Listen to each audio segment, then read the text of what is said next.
ప్రభువునందు ప్రియ దేవుని బిడ్డలారా, మీ పరిశుద్ధ బైబిల్ గ్రంథాన్ని తెరవండి.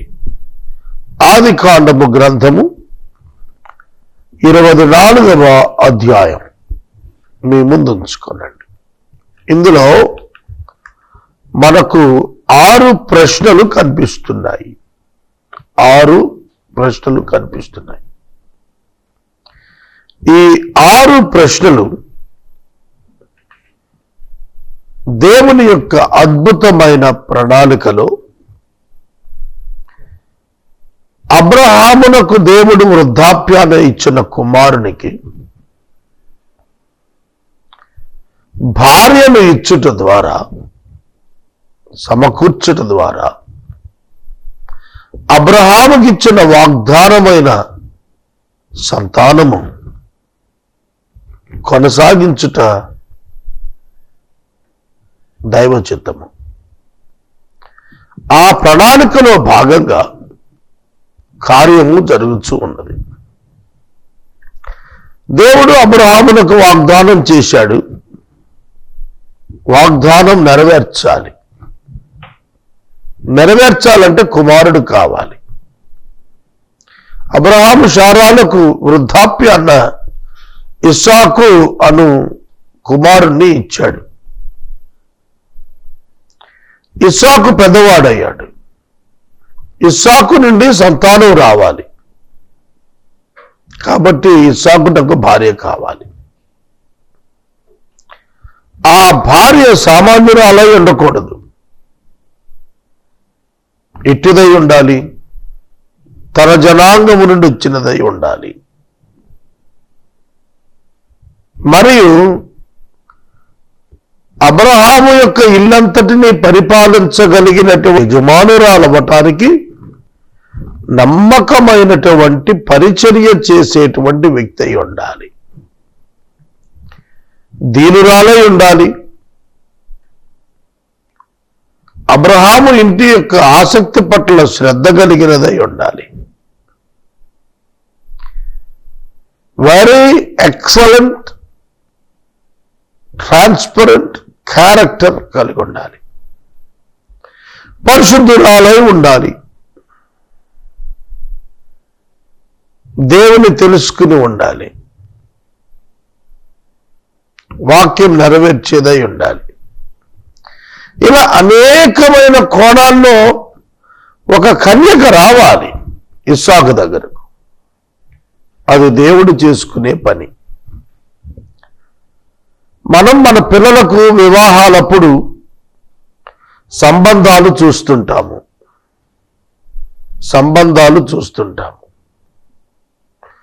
చూస్తున్నప్పుడు ఆదికాండము 24వ అధ్యాయంలో అబ్రహాము ఎలియాజరుల యొక్క నిబంధన, వారి ఉద్దేశాలు, వారి యొక్క నడక, ఒక మధ్యవర్తిగా ఎలియాజరు యొక్క ఆలోచన సరళి ఇవాళ మన వివాహాల్లో పట్టించుకుంటే చాలా వివాహ సమస్యలు భవిష్యత్తులో రాకుండా నివారించగలిగిన వారమై ఉంటాము. The selection of Ribka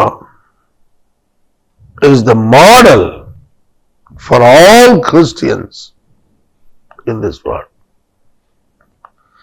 దేవునిపై ఆధారపడిన తండ్రి, దేవునిపై ఆధారపడిన కుమారుడు, దేవునిపై ఆధారపడిన మధ్యవర్తి, దేవుని మాటకు లోబడినటువంటి కన్యక వివాహంలో ప్రధానం. కట్న కానుకలు, వస్తు బహుమానాలు ఇవి ప్రాధాన్యతలో లేవు.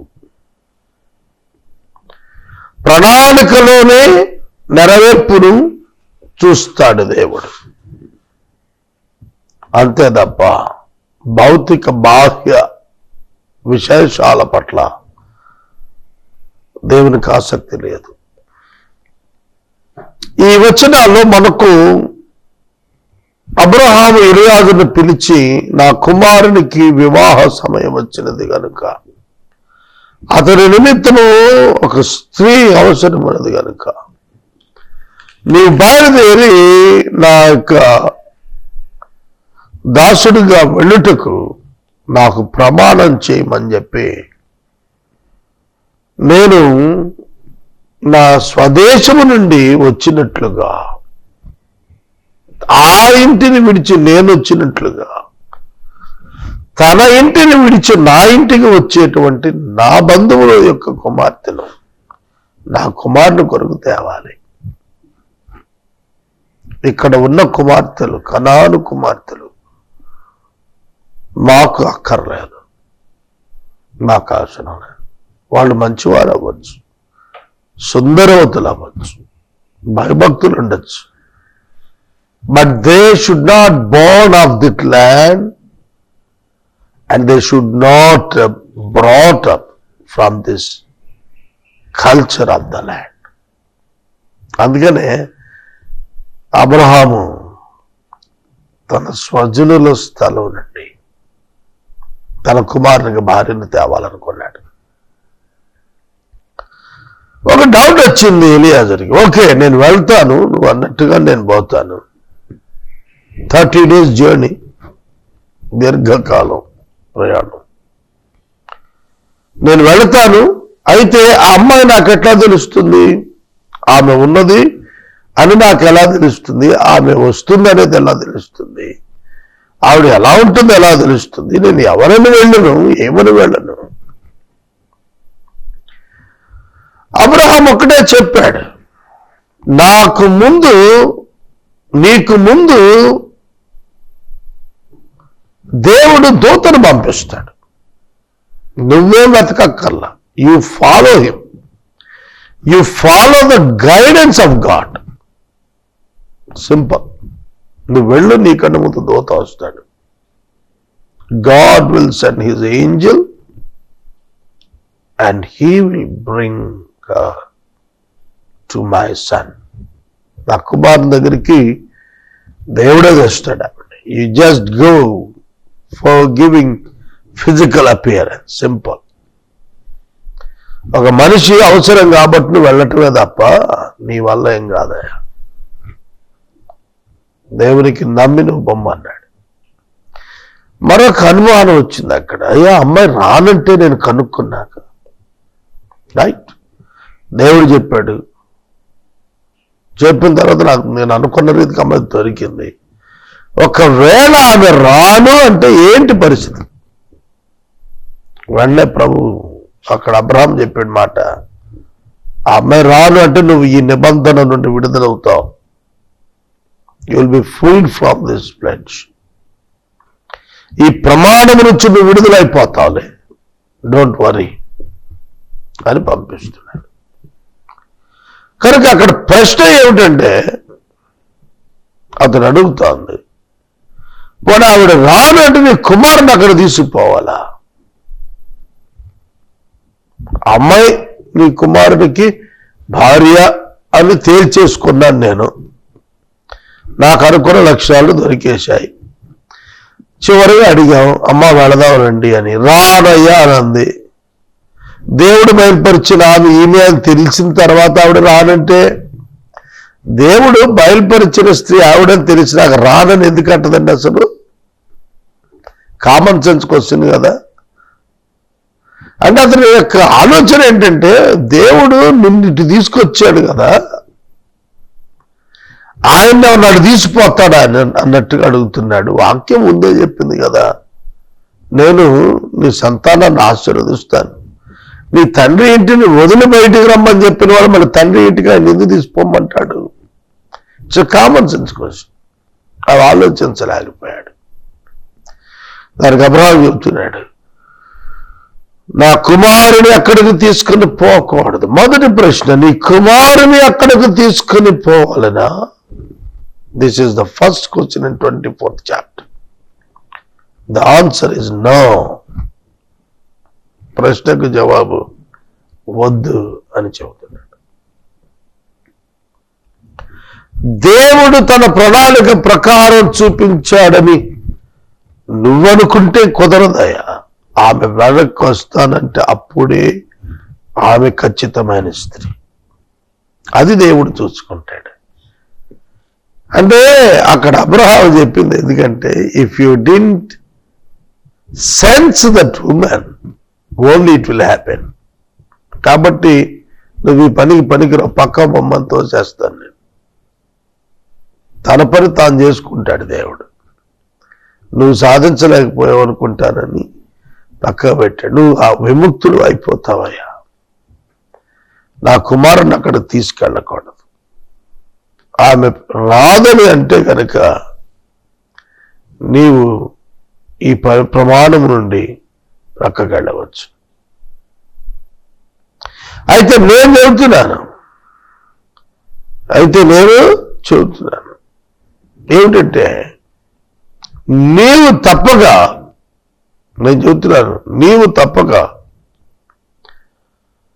ఆమెను తీసుకొని వస్తావు. అక్కడ నుండి, ఎక్కడి నుండి? నా బంధువుని ఇంటి నుండి ఒక ఆమెను నువ్వు తీసుకొని వస్తావు. ఎందుకంటే it's not because of you, it's because of the Jesus. యేసు వల్ల నీవు ఆమెని తీసుకొస్తావు. యేసుక్రీస్తు ప్రభు నీకు ముందుకు వెళ్తాడు. యెహోవా దూత నీకు ముందుగా వెళ్ళును. పరలోకపు దేవుడకు యెహోవా తన దూతను నీకు ముందుగా పంపును. నీకంటే ముందుగా యేసు వెళ్తాడయ్యా. మీ అందరిని కలిపేది ఆయన. నిన్ను, ఆవిడ్ని, ఆవిడ కుటుంబాన్ని, పరిస్థితుల్ని, నీ ఆలోచనని, వాళ్ళ ఆలోచనని అన్ని ముడేసేది ఎవరు తెలుసా? ఓ ప్రభు ఉన్నాడు, ఆయన వేస్తాడు. ఆయన నీ ముందు వస్తాడు. నీవు అక్కడికి నా కుమారుని తీసుకుని పోకాడదు. తీసుకెళ్తే దేవుని యొక్క వాక్యం ఎట్లా నెరవేరుతున్నాయా? కానీ నువ్వు ఆవిడ తీసుకొస్తావు, ఎందుకంటే దైవ ప్రణాళిక అదే. అబ్రహాము గ్రహించాడు, తన కుటుంబానికి కావలసినటువంటి వ్యక్తి అక్కడి నుండి రావాలి, తండ్రి ఇంటి నుండి రావాలి. మీరు గమనించారా? ఇశ్రాయేలీయులకు మూలపితరులు ముగ్గురు. యోసేపుని కూడా చూపిస్తాం. కాదు, యోసేపు ఎఫ్రాయిము మనుష్యులకు మాత్రమే కర్త. కానీ అబ్రహాము, ఇస్సాకు, యాకోబు ముగ్గురు 12 యాకోబు కుమారులకు రిలేటెడ్, ఫాదర్లీ రిలేషన్ ఉన్నవాళ్ళు. ఈ ముగ్గురు కూడా చూడండి, అబ్రహాము, శారా ఊరు నుండే వచ్చారు, మెసొపొతామియా నుండి. ఇస్సాకు భార్య రెబెకా మెసొపొతామియా నుండే వచ్చింది, అబ్రహాము బంధువుల ఇంటి నుండి, ఆ దేశం నుండి. యాకోబు భార్యలు అక్కడ నుండే, లాబాను ఇంటి నుండి. ఈ 3 జనరేషన్స్ కూడా, ఈ 3 తరాలు కూడా, భార్య భర్తలు ఇద్దరూ కూడా తమ తమ తండ్రి ఇండ్లను విడిచి, బంధువులను విడిచి, దేవునిపై విశ్వాసముంచి, దేవుడు చూపించు దేశానికి విశ్వాసంతో బయలుదేరి తమకు సంతానము ఇసుక రేణువుల వల్ల ఇవ్వబడుతుందని నమ్మి వెళ్ళారు.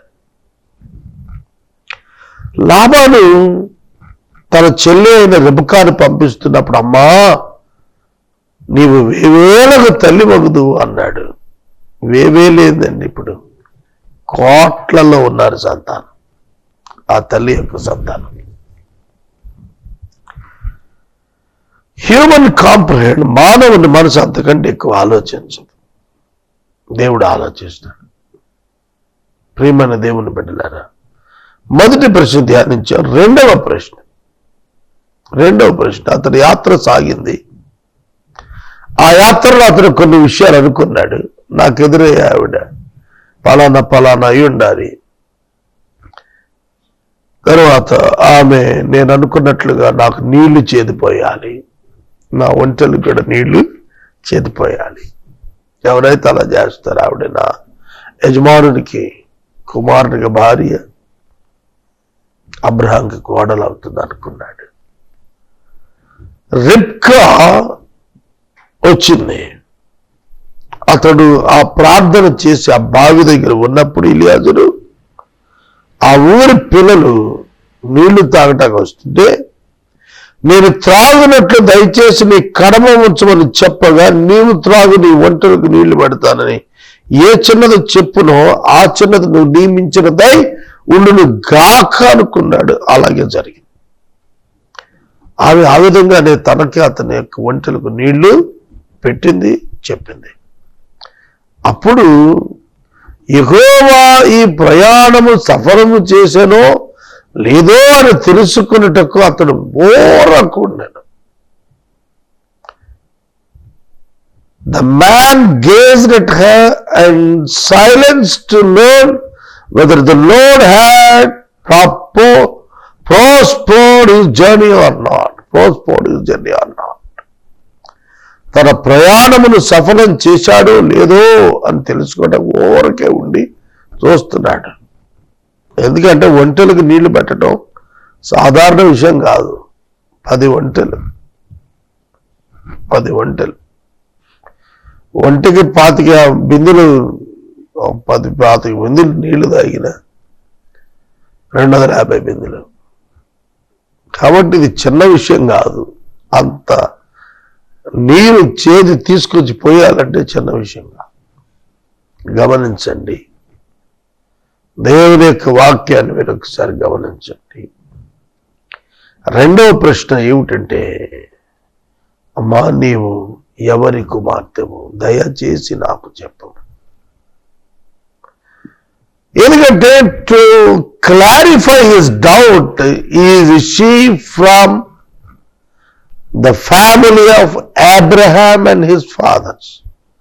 అబ్రహాము మరి అతని యొక్క పితరుల కుటుంబానికి చెందినదా కాదా అని తెలుసుకోవటానికి ఈజ్ ఎంక్వైరింగ్. ఆయన అడుగుతున్నాడు ఏమనంటే, అమ్మా నీవు ఎవరి కుమార్తెవు. ఎవరి కుమార్తె తెలిస్తే అక్కడికి ఇంకో స్టెప్ అవుద్ది. తాను అనుకున్న లక్షణాల ప్రకారం కుమార్తె దొరికేసింది. To confirm more he is questioning. ఇంకా ఎక్కువ తెలుసుకోవటానికి అడుగుతున్నాడు. ఏమని అడుగుతున్నాడు? నువ్వెవరి కుమార్తెవి, నీవెవరి కుమార్తెవు అనే ప్రశ్నకు కూడా అతనికి కన్ఫర్మేషన్ వచ్చింది. తాను అనుకున్నటువంటిది. వెంటనే అతడు యెహోవాకు మొక్కి స్తుతించి ఆ ఇంటికి వెళ్ళటానికి ఇష్టపడ్డాడు. ఆ చిన్నది పరిగెత్తుకుని వెళ్ళిపోయింది. నేను పలానా ఇంటి నుంచి వచ్చానమ్మా, నేను పలానా పని మీద వచ్చానని చెప్పాడు ఆవిడకి. ఆవిడ పరిగెత్తుకుని వెళ్ళి ఆ ఇంటికి వెళ్ళి తల్లికి చెప్పింది ఆ సంగతి. తన తల్లి ఇంటి వారందరికీ చెప్పగానే రెబ్కాకు, లాబానుకు సహోదరుడు ఉన్నాడు, పరిగెత్తుకుని బావి దగ్గరికి వచ్చేసాడు. అతడు ఆ ముక్కు కమ్మిని తన సోదరి చేతుల కడియాలను చూచాడు. ఆ మనుషుడు ఇలాగ నాతో మాట్లాడనని రెబ్కా చెప్పిన మాట విని ఎలియాజరు యొద్దకు వచ్చి ఆ ఒంటెలు నిలబడుంటే అతడు అడుగుతున్న మాట, యెహోవా వలన ఆశీర్వదింపబడిన వాడా, లోపలికి రమ్ము, బయట నిలువనే అలా ప్రశ్న. యెహోవా చేత ఆశీర్వదింపబడిన వాడా, లోపలికి రమ్ము, బయట నిలువనేలా, బయట నిలువనేలా. Oh, blessed of the Lord, why do you stand outside? Come in. నీకు ఇంటిని అన్నింటిని సిద్ధం చేయించాను. లాబాను ఆ ఇంటికి వచ్చాడు. They invited him. ఎటువంటి ప్రయాణం చూడండి. దేవుడు అన్ని బయలుపరుస్తూ వచ్చాడు. కుమార్తెను బయలుపరిచాడు, ఆవిడ సుగుణాలను బయలుపరిచాడు, ఆమె ఏ కుటుంబమో బయలుపరిచాడు. అతని అన్న వచ్చి అతన్ని ఆహ్వానించి తీసుకెళ్తున్నాడు.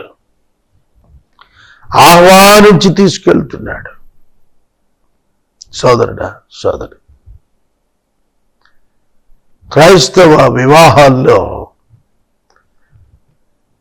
కేవలం పెళ్లి కుమారుడు పెళ్లి కుమార్తె కాదు, ఇరుప్రక్కల కుటుంబాలు ఇన్వాల్వ్ అయి ఆమోదము తెలిపినవై సమాజము ఆమోదించినటువంటిదై ఉండటం మనం చూస్తున్నాం.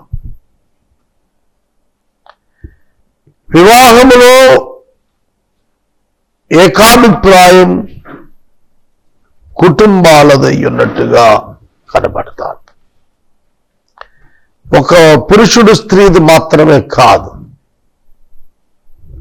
పురుషుడు స్త్రీది మాత్రమే కాదు, God involved and both families involved and the church involved. అర్థమవుతుందా? అప్పుడు ఒక నిర్ణయం జరిగింది. Major decision belongs to the women here. Isaac he is ready to receive any woman God sent. Abraham is also like that. And the Eliezer is also like that. ముగ్గురు అలాగే ఉన్నారు. దేవుడు ఎవరిని ఇష్టాలు తీసుకున్నాను. అయితే ఆమె సమ్మతి లేకుండా జరగదు. కనుక అబ్రహాము యొక్క వంశంలోనికి దేవుడు తీసుకెళ్ళిన తరువాత 5వ ప్రశ్న వాళ్ళు, ఈ మనుషులతో కూడా నువ్వు వెళతావా అని అడిగారు. ఈ మనుషులతో కూడా నువ్వు వెళతావా అంటే ఆవిడ, అవి బాబాయ్ నేను అన్నా, చిన్నది కదా కుమార్తె. But she took a major decision. గొప్పగా నిర్ణయం తీసుకుని నేను వెళ్తాను. They amazed by the answer. వాళ్ళు ఆశ్చర్యపడ్డారు, విస్తుపోయారు. ఆమె తాను ఒంటరిగా బయలుదేరిపోబోతాను. ఎక్కడికి? దేవుని యొక్క వాగ్దాన నెరవేర్పులో పాలిభాగస్తురాలు అవటానికి. She was ready. వెళ్తావా? నేను వెళ్తాను, తప్పక వెళ్తాను. అర్థమైందా? She obeyed God and his will. వారి ప్రయాణం సాగింది. 30 దినాలు రిటర్న్ జర్నీ. వారి ప్రయాణం సాగింది. ప్రయాణం అయిపోయిన తర్వాత వాళ్ళు దగ్గరకు వచ్చేసినారు. దక్షిణ దేశమందు బెయేర్లెహారోయి మార్గాన కాపురం ఉన్నాడు ఇస్సాకు. అప్పుడు ఆ మార్గమున అతడు దినదినము ధ్యానింప బయలు వెళుతున్నాడు. అంటే he was in meditation are in prayer to fulfil his ambition of wedding. దేవా నాకు భార్యనివ్వని అతడు ప్రార్థనలో కూర్చున్నాడు. పార్కుల చుట్టూ తిరగల, రోడ్ల మీద తిరగల, ప్రభు సన్నిధిలో కూర్చొని ప్రార్థించాడు. This was the major difference for Christian and non Christian weddings. క్రైస్తవ యువకులు దేవునిపై ఆధారపడాలి వివాహం కొరకు. క్రైస్తవ కుటుంబాలు, తల్లిదండ్రులు దేవునిపై ఆధారపడాలి దైవ చిత్తం నెరవేర్చడం. అలనాడు రిబ్కాను సాగనంపిన లాబాను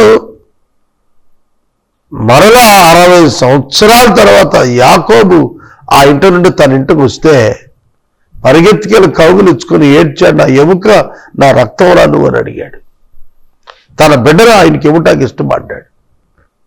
చూడండి, 60 ఏళ్ల వరకు వీళ్ళిద్దరి మధ్య రాకపోకలు లేవు. అయినా సరే తెలుసు ఆవిడికి, నేను మళ్ళా ఈ దేశం చూడని తెలుసు, మళ్ళా అమ్మను చూడను, తల్లి చనిపోతున్నా అని అన్నీ తెలుసు ఆవిడికి, అన్నీ తెలుసు. వెళ్ళిపోయాను. అయినా సరే వెళ్ళింది. గుర్తించండి, ఆవిడ అడుగుతుంది, ఎవరా మనుష్యుడు?